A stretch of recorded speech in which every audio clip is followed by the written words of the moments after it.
had to go to a Homeland Security meeting, so he handed me the gavel, which I love. So I'm going to do my questioning, and I'm going to start with you, Mr. Carico, and thank you for coming from the beautiful state of West Virginia. I think we've pretty much made the case here by everybody that rural areas, whether they're EJ communities or not characterized as such, need more capacity, need more help, need maybe a different lens to which to look through. So I'm going to ask you a little bit more specific question. I understand that you're allowed to have administrative costs of 5%. Is that correct? Is that an accurate figure? Should there be more, less? Does that reflect well on meeting the needs administratively? Now, first of all, some years ago, not too many years ago, you could not have any administrative costs. So first, it was great to see when EPA added that 5% administrative cost fee. That was really good for everybody.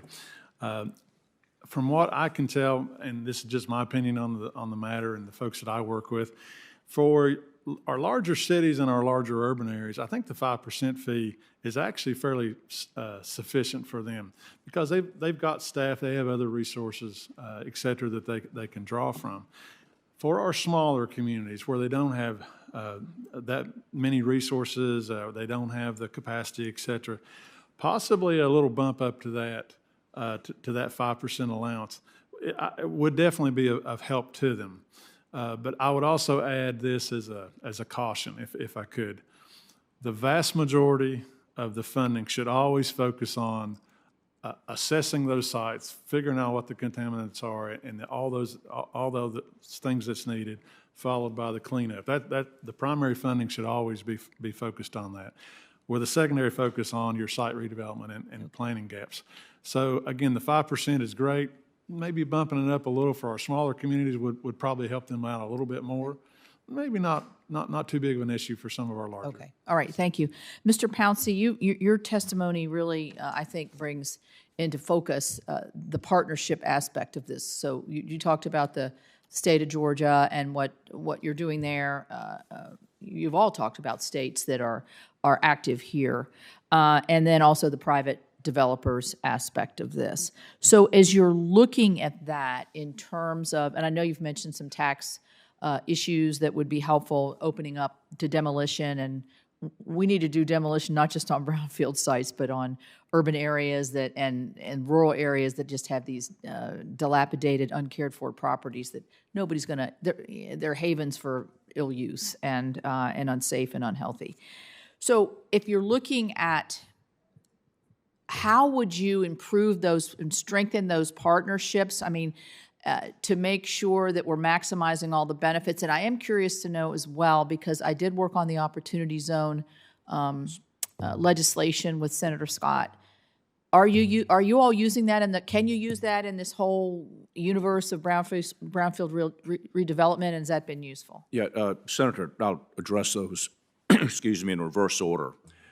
Yes, the opportunity zones play a huge role in our redevelopment activities, and I think a number of the changes that are proposed, I think, are worthwhile changes. We've seen census tracts in areas that have grown out of poverty. Mm-hmm. It may no longer be appropriate for treatment as opportunity zones, okay. But certainly they provide a real incentive for patient capital to come in and restore and help redevelop some of these neighborhoods. Mm-hmm. On the public-private partnership, and perhaps let me speak to the grant issue first.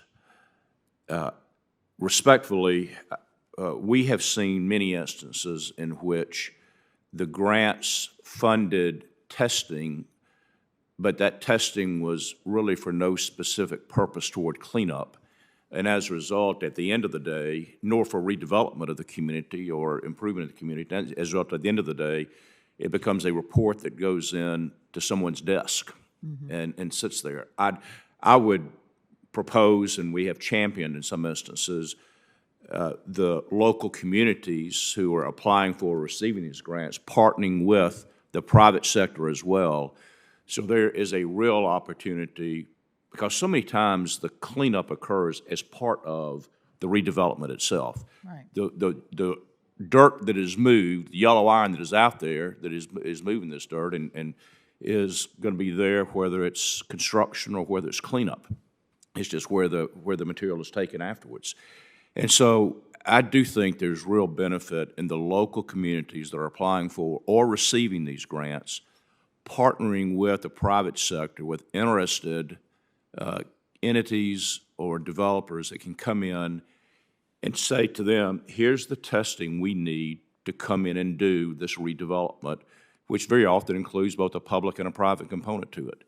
I think I would suggest that's one way to more effectively use or ensure the effective use of these funds. All right. Is having that public-private partnership at the outset before the assessment begins. Okay, thank you.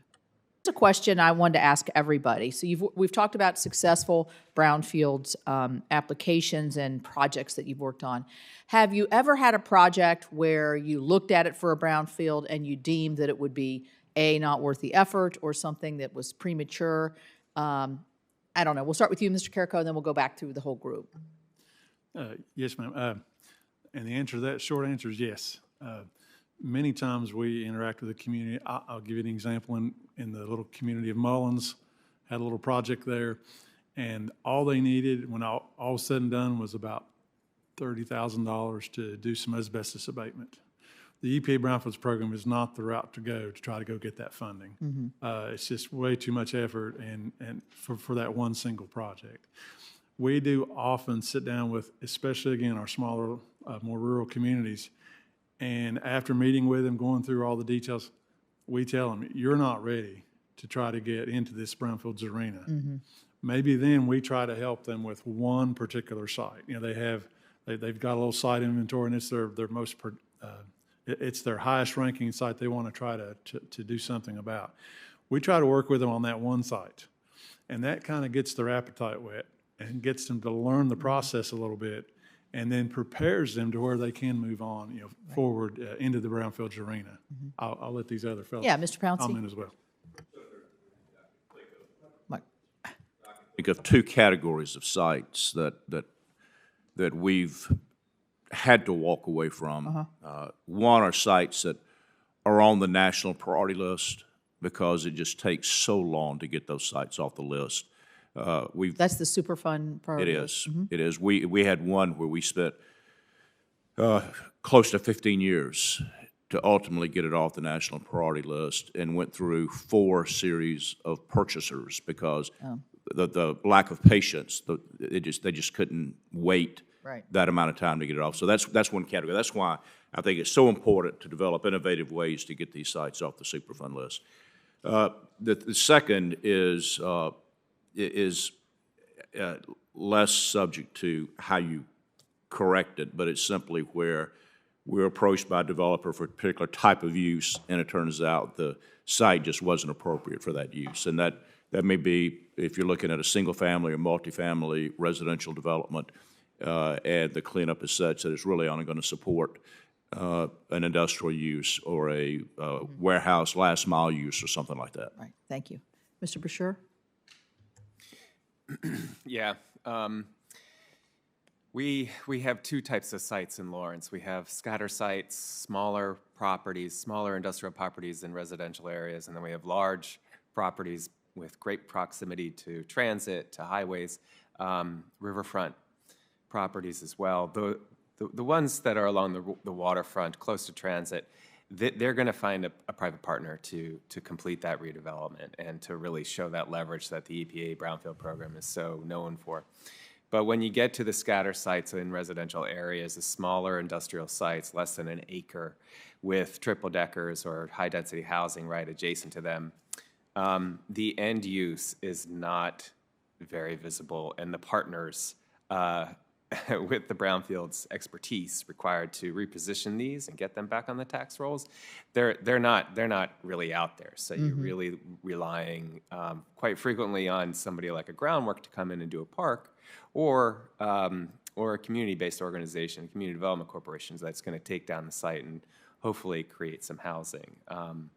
But at the end of the day, it all requires a private partner who's willing to take on the risk associated with this redevelopment. And if the market is moving fast, you're likely to have more traction. When the real estate market is slow, things tend to slow down. Right. Mr. Goldstein? So on our end, we from time to time experience many of the factors that the previous witnesses mentioned. Florida has been blessed with a very active economy. And so that hasn't been a significant driver in terms of having to walk away from brownfield sites. On our end, what we find most as being too significant of a hurdle to overcome is where the public health risk is acute, where there has been actual injury to public health and claims may be asserted or may be assertable in the future with respect to public health that could be absorbed by a prospective purchaser. That makes redevelopment very difficult. Yeah, I think Mr. Pouncey addressed that in his opening statement on liability issues. So just if you have a site that you've decided, or it has been decided that we're not going to go forward on, is it remediated or does it just sit there with the contaminants and that might even not be a good question, but I don't know. What happens to those sites? They sit there until somebody comes along later to try to redevelop. Until the political leadership is there to Right. say, I want my staff who has limited staff time to go out and tackle this site. Within Lawrence, these are sites that are just, they're off the tax rolls. The city's taking them for tax. Like it could be an old gas station or something like that. Yes, one Dry for cleaner. sure. Others are, we have a dry cleaning site that is now a park. Or former manufacturing facilities just nestled between a river, Right. a school, and residential areas that just aren't right for redevelopment. And the city's trying to figure out what to do with them. And I think as Mr. Pouncey has noted, you really need a private partner Right. to make this happen. Okay. You can't just make it parking. Thanks.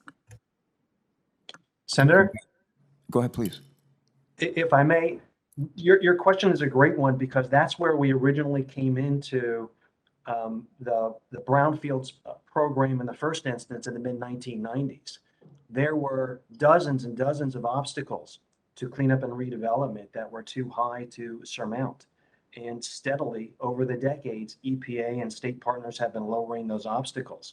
There are not many that remain, but those that remain can be significant. And we've just addressed many of those. And that's why I return again to the suggestion that I've made a few times, where obstacles remain too significant for the marketplace to respond under existing conditions. The federal government should come in and change the conversation by super-inducing the private sector to absorb risk through the use of loan guarantees or expanded grants or expanded access to liability protection. Senator, if I may, one comment on that, and I think it's a number that is very reflective of this issue. We have had a Superfund program in Georgia since 1992. And over the life of that program, which now is 30 years, I guess, we've had about 700 properties put on our state Superfund list. And of those, I think now we're approaching 250 or so that have been cleaned up. Mm-hmm. Of the 700 over a 30-year period.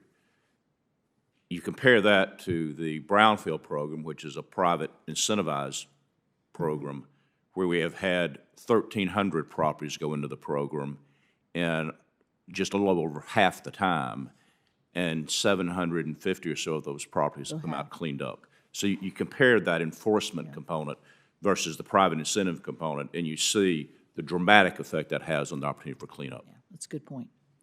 Mr. Chairman, I'm going to have to say goodbye. You gonna leave me alone, Our huh? obligation. With these witnesses? Yes, All thank right. you. Thanks so much.